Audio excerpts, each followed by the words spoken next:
Unwind by Neal Shusterman. Chapter 57. Lev. The tithes at Happy Jack are like first-class passengers on the Titanic. There's plush furniture throughout the tithing house, there's a theater, a pool, and the food is better than homemade. Sure, their fate is the same as the Terribles, but at least they're getting there in style. It's after dinner, and Lev is alone in the tithing house workout room. He stands on a treadmill that isn't moving because he hasn't turned it on. On his feet are thickly padded running shoes. He wears a double pair of socks to cushion his feet even more. However, his feet are not his concern at the moment. It's his hands. He stands there staring at his hands, lost in the prospect of them. Never before has he been so intrigued by the lines across his palms. Isn't one of them supposed to be a lifeline? Shouldn't the lifeline of a tithe divide out like the branches of a tree? Lev looks at the swirls of his fingerprints. What a nightmare of identification it must be when other people get in Unwind's hands. What can fingerprints mean when they're not necessarily yours? No one will be getting Lev's fingerprints. He knows that for a fact. There are tons of activities for the tithes, but unlike the Terribles, no one is forced to participate. Part of preparation for tithing is a month-long regimen of mental and physical assessments even before one's tithing party.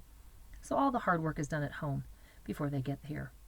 True, this isn't the harvest camp he and his parents had chosen, but he's a tithe. It's a lifetime pass that's good anywhere. Most of the other tithes are in the rec room at this time of the evening, or in any number of prayer groups. There are pastors of all faiths in the tithing house, ministers, priests, rabbis, and clerics, because that notion of giving the finest of the flock back to God is a tradition as old as religion itself. Lev attends as often as necessary, and in Bible study he says just enough of the right things so as not to look suspect. He also keeps his silence when Bible passages become shredded to justify unwinding, and kids start to see the face of God in the fragments. My uncle got the heart of a tithe, and now people say he can perform miracles. I know this woman who got a tithe's ear. She heard a baby crying a block away and rescued it from fire. We are Holy Communion. We are manna from heaven. We are the peace of God in everyone. Amen. Lev recites prayers, trying to let them transform him and lift him up like they used to. But his heart has been hardened. He wishes it could be hard enough to be diamond instead of crumbling jade. Maybe then he'd have chosen a different path. But for who he is now, for what he feels and what he doesn't feel, the path is right. If it's not right, well, he doesn't care enough to change it. The other tithes know Lev is different. They've never seen a fallen tithe before, much less one who, like the prodigal son, has renounced his sins and returned to the fold. But then tithes don't generally know many other tithes. Being surrounded by so many kids just like them feeds that sense of being a chosen group. Still, Lev is outside of that circle. He turns the treadmill on, making sure his strides are steady and his footfalls as gentle as can be. The treadmill is state-of-the-art. It has a screen with a programmable vista. You can jog through the woods or run the New York Marathon. You can even walk on water. Lev was prescribed extra exercise when he arrived a week ago. That first day, his blood tests showed high triglyceride levels. He's sure that Mai's and Blaine's blood tests showed the same problem as well, although the three of them were captured independently and arrived a few days apart from one another, so no connection among the three of them could be made. Either it runs in your family or you've had a diet high in fats, the doctor had said. He prescribed a low-fat diet during his stay at Happy Jack and suggested additional exercise. Lev knows there's another reason for the high triglyceride level. It's not actually triglyceride in his bloodstream at all, but a similar compound, one that's a little less stable. Another boy enters the workout room. He has fine hair so blonde it's practically white, and eyes so green there must have been some genetic manipulation involved. Those eyes will go for a high price. Hi, Lev. He gets on the treadmill next to Lev and begins running. What's up? Nothing, just running. Lev knows the kid didn't come here of his own accord. Tithes are never supposed to be left alone. He was sent here to be Lev's buddy. Candle lighting will be starting soon. Are you coming? Every evening, a candle is lit for each tithe being unwound the next day. The honored kids each give a speech. Everyone applauds. Lev finds it disgusting. I'll be there, Lev tells the kid. Have you started working on your speech yet? He asks. I'm almost done with mine. Mine's still in bits and pieces, Lev says. The joke goes over the other kid's head. Lev turns off the machine.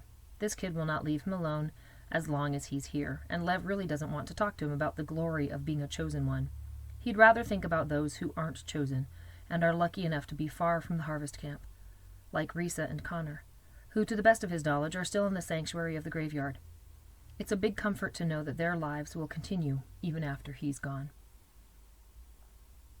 There's an old trash shed behind the dining room that's no longer in use. Lev found it last week and decided it was the perfect place for secret meetings. When he arrives that evening, Mai is pacing in the small space. She's been getting more and more nervous each day. "How long are we going to wait?" she asks. "Why are you in such a hurry?" Lev asks.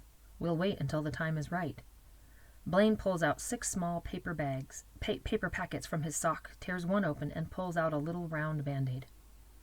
"What's that for?" Mai asks. "For me to know and you to find out." "You're so immature." Mai always has a short fuse, especially when it comes to Blaine, but tonight there's something to be more rumbling beneath the surface of her attitude. "What's wrong, Mai?" Lev asks. Mai takes a moment before answering. "I saw this girl today playing piano on the chop shop roof. I know her from the graveyard, and she knows me." "That's impossible. If she's from the graveyard, why would she be here?" asks Blaine. "I know what I saw, and I think there are other kids here I know from the graveyard too. What if they recognize us?" Blaine and Mai look to Lev as if he can explain it. Actually, he can.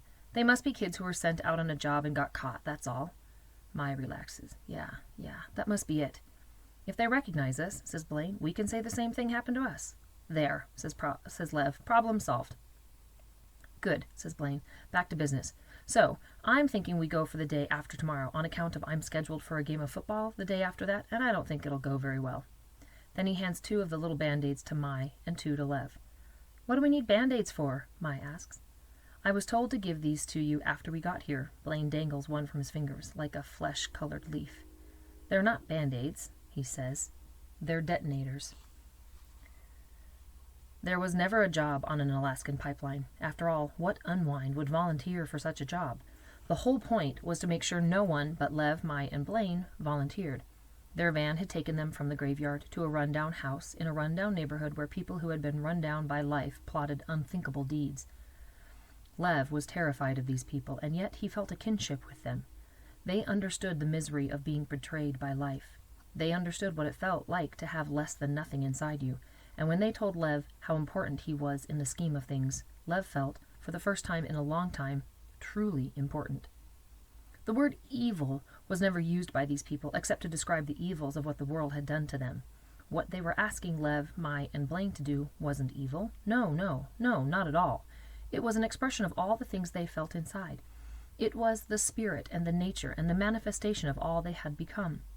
They weren't just messengers. They were the message. This is what they filled Lev's mind with, and it was no different than the deadly stuff they filled his blood with. It was twisted, it was wrong, and yet it suited Lev just fine. "We have no cause but chaos," Cleaver, their recruiter, was always so fond of saying. What Cleaver never realized, even at the end of his life, is that chaos is as compelling a cause as any other.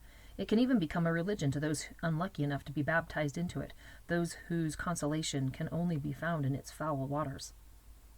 Lev does not know of Cleaver's fate. He does not know or care that he himself is being used.